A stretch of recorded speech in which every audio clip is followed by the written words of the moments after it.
Va ora in onda Bianco, Rosso e...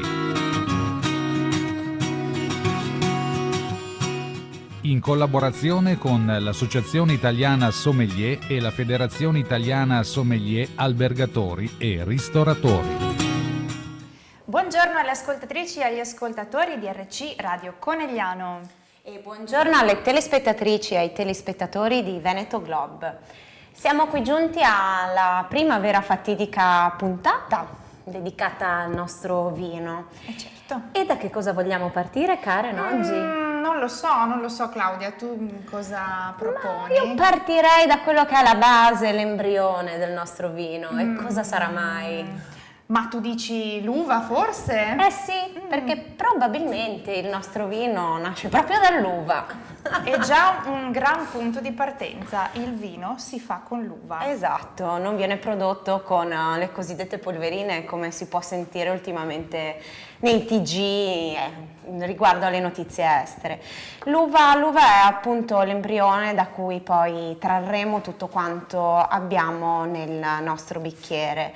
Beh sì, è un matrimonio d'amore che dura da millenni, quello tra l'uomo e il vino, tra l'uomo e l'uva. Pensa che migliaia di anni fa si cominciava un po' a intravedere la possibilità di coltivare la vite nelle zone dove ci sono ancora centinaia e centinaia di varietà di vite. Si parla dell'Armenia, della Georgia o di quella regione che sta tra la Siria e l'Anatolia, quindi si parla di no, non il vino est, insomma, si parla... Potrebbe anche essere, insomma, da quelle parti la vite è nata e continua tuttora ad essere una zona ricchissima di molte varietà. Esatto. In questa zona e poi si è spostata invece dalle nostre parti, ma sempre più o meno a queste latitudini. Diciamo che la coltivazione dell'uva non è fattibile in tutto il mondo, almeno può essere fatta, però per avere degli ottimi risultati dobbiamo stare più o meno nella fascia nostrana, quindi europea, quella che sta intorno al nostro tropico, piuttosto che capovolgere all'emisfero australe e quindi ritrovarci in una fascia che può essere quella del Sudafrica, della Nuova Zelanda, Cile, Argentina, e quindi in fasce in cui il clima consente dei buoni risultati. E questo è una scelta comunque dell'uomo, perché come dicevamo nella prima puntata è un progetto fatto dall'uomo, il vino non è così naturale alla Fine. Io penso poi quanto è affascinante pensare che adesso dall'altra parte del mondo sta cominciando la primavera. Esatto. Accidenti. E questo fa pensare, visto che stiamo parlando di intervento dell'uomo e della vite, parliamo delle basi, fa ricordare quel momento in cui la vite germoglia, che ci sembra quasi di vedere nei campi proprio la vite nuda, questi scheletri, dove si apprezza però il fatto che la vite non è un albero. Assolutamente come no. tutti gli altri, sembra quasi che venga in qualche modo domato, e infatti la vite è una pianta rampicante che quindi all'inizio agli albori strisciava per terra oppure si aggrappava al primo albero che trovava. Immaginiamo un po' questa pianta parassita. Adesso no, ci vuole una situazione un po' più strutturata, quindi ecco, nei vigneti trovate i pali di cemento, di legno, di acciaio piuttosto di altri materiali, dove vengono tirati questi fili su cui la pianta viene fatta crescere in un determinato modo, quindi dipende dalle varietà. La scelta si chiama forma di allevamento. Una volta veniva maritata i gelsi piuttosto che altri alberi che potevano servire per la campagna, il gelso per la bachicoltura, e tuttora invece si fa uva e se ne fa a palate, vero Claudia? Direi di sì. Ma quando è che possiamo tirare giù quest'uva? Perché allora, diciamo che la vite ha un'età media piuttosto lunga e dà il meglio di sé intorno ai 20 anni, però non so se avete notato nell'ultimo periodo cosa sta succedendo attorno a noi qui a Conegliano e anche in altre zone del Trevigiano, come dire. Diciamo che stiamo sostituendo molto spesso le colture una volta tipiche per impiantare i nostri ben amati vitigni.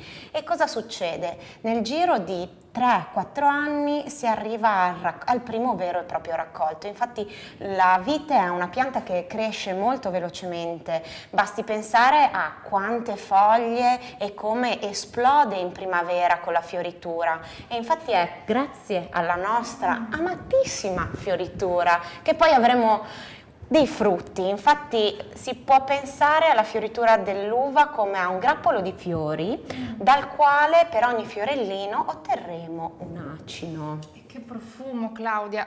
Ero un po' assorta dal pensiero del grappolo ancora fiorito, che poi passa all'acino. Pian piano, una volta che viene appunto fecondato il fiore, si arriva ad ottenere il frutto. E cos'è il frutto? Diciamo che al momento abbiamo un grappolo verde e c'è un momento fondamentale, come tu ben sai, Claudia, che è un momento di svolta che voi, cari amici ascoltatori e telespettatori, oggi dovete imparare. Esattamente. Si chiama invaiatura. Provate a dirlo al contrario, ce lo siamo scritte noi perché è veramente difficoltoso. Antaiavni o invaiatura, ditelo nel senso che volete, è il momento in cui il grappolo cambia colore. Per i rossi è facile, si passa dal grappolo verde al grappolo che effettivamente assume queste colorazioni. Per i vitigni a bacca bianca, è un po' più difficile da vedere, al massimo ci dovete mettere le mani, sentite che l'acino pian pianino diventa un pochino più morbido, però insomma succede anche per questi vitigni, quindi invaiatura, un momento fondamentale per poi arrivare alla fine, alla vendemmia, insomma un momento di svolta. Ma ci spieghi un attimo meglio com'è formato questo grappolo, Karen? Allora, il grappolo, avete tutti presente come è fatto un grappolo d'uva, se no andate al supermercato e compratene subito uno, perché uva da tavola, uva da vino si può comunque imparare a studiare. Allora, il grappolo è formato da tanti acini, però tecnicamente dovremmo chiamarle bacche. Lo scheletro invece, togliamo tutte le bacche, togliamo tutti gli acini, si chiama rachide e agli acini è attaccato tramite un pedicello. Quante informazioni oggi! Non è necessario ricordarsele decisamente no, solo tutte. a Rutaiavni, quello però ce lo dobbiamo ricordare. Assolutamente. E invece se parliamo di ogni singolo acino, Claudia, cosa andiamo a trovare? Lì troviamo quello che a me piace proprio definire l'embrione del vino, poiché è da lì che traiamo la maggior parte delle sostanze che poi avremo nel bicchiere, perché sì, non dimentichiamoci che comunque il raspo una volta faceva anche esso parte di quello che poi è il nostro vino. L'acino da che cosa è formato? È formato da una buccia che molto spesso è ricoperta da una sostanza un po' cerosa che è la pruina, che serve a proteggerlo principalmente dai raggi solari e che possiamo anche ben vedere in altra frutta, ad esempio sulle prugne che sono di stagione in questo momento. La buccia poi contiene una polpa che racchiude la sostanza acquosa, quindi acqua, e all'interno abbiamo i vinaccioli. Diciamo che sulla buccia ci sono tutte quelle sostanze che danno la profumazione, gli aromi al vino, piuttosto che nei rossi anche i tannini, danno anche le colorazioni sia per i bianchi, anche se poi vedremo con la vinificazione che non è sempre vero che la buccia dei bianchi dà il colore al vino.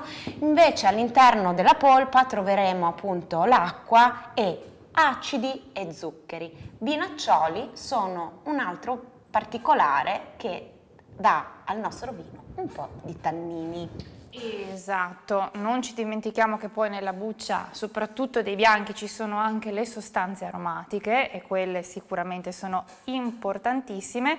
E poi quando tagliate un acino d'uva rossa, anche un'uva da tavola lo potete fare per fare la prova del 9, vi renderete conto proprio di questa distinzione delle sostanze coloranti che sono nella buccia e invece la polpa tendenzialmente bianca.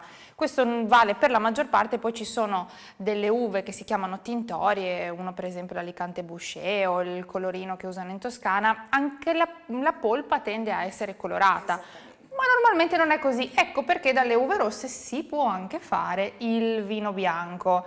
E abbiamo cominciato a darvi qualche informazione. Dall'uva si passa al vino e ci sono tante varietà con cui poter giocare, ma questo non è sufficiente perché tante varietà possono essere anche inserite in tantissimi contesti, in tantissimi climi, in tantissimi... poi Claudia, voglio l'R moscia, terroirs. I terroirs. Ecco, perfetto. Allora, cosa ci dici Claudia dei terroirs? Allora, sono molto particolarmente legata ai territori, ai terreni soprattutto. Li considero un po' la tavolozza del nostro enologo, come può essere per un pittore il colore. Perché? Perché la vite a seconda di dove è piantata può dare dei risultati piuttosto che altri. Diciamo che non è solo l'esposizione, l'altitudine del vigneto, ma è proprio in sé quello da cui si nutre, che dà particolari sostanze all'acino e quindi al nostro vino. Quindi potremmo dire che si va in montagna e ci si trovano dei vini sicuramente con dei sentori diversi, molto più profumati e ricchi a causa delle escursioni termiche, ma andiamo a guardare il terreno, perché ad esempio potremmo avere dei terreni calcarei che danno una mineralità importante al vino, invece spostiamoci verso il mare. Sì, c'è l'influenza del salmastro, delle temperature, quindi avremo dei vini anche un po' più carichi di alcol, ma i terreni sabbiosi ad esempio abbiamo al mare, e che cosa danno al vino? Danno una leggerezza nel colore ma un'ottima longevità. Piuttosto che parliamo del nostro suolo, che è tipicamente argilloso grazie al piave, in cui abbiamo dei ciotoli e delle argille. E che vini avremo in questo caso? Avremo dei vini da una struttura molto importante, con un corpo bello distinto, e quindi il terreno fa il vino ed è l'uomo che decide dove piantare. O è l'uva che si presta meglio in un posto piuttosto che in un altro? Insomma, è venuto prima l'uovo o la gallina? Questa è proprio una questione una commissione delle due. In un vino puoi sentire benissimo il terroir, il terreno, piuttosto che la mano dell'enologo, piuttosto che la scelta varietale che si può misurare in diverse regioni, e questo ci fa pensare all'estrema variabilità.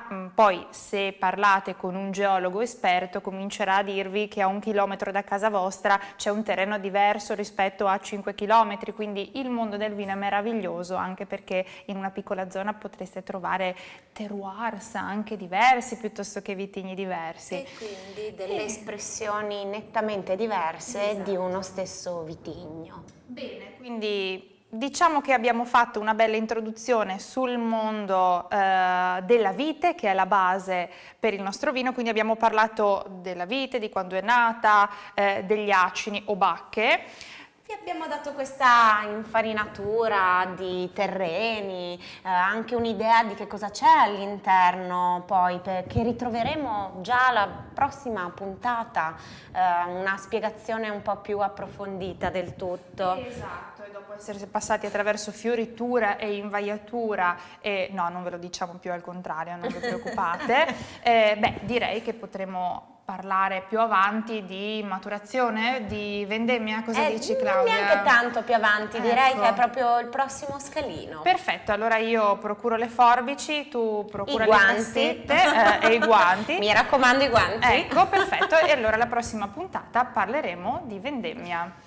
Grazie a tutti e a presto. Alla prossima. Ciao e cin cin. Avete visto ed ascoltato Bianco, Rosso e in collaborazione con l'Associazione Italiana Sommelier e la Federazione Italiana Sommelier Albergatori e Ristoratori.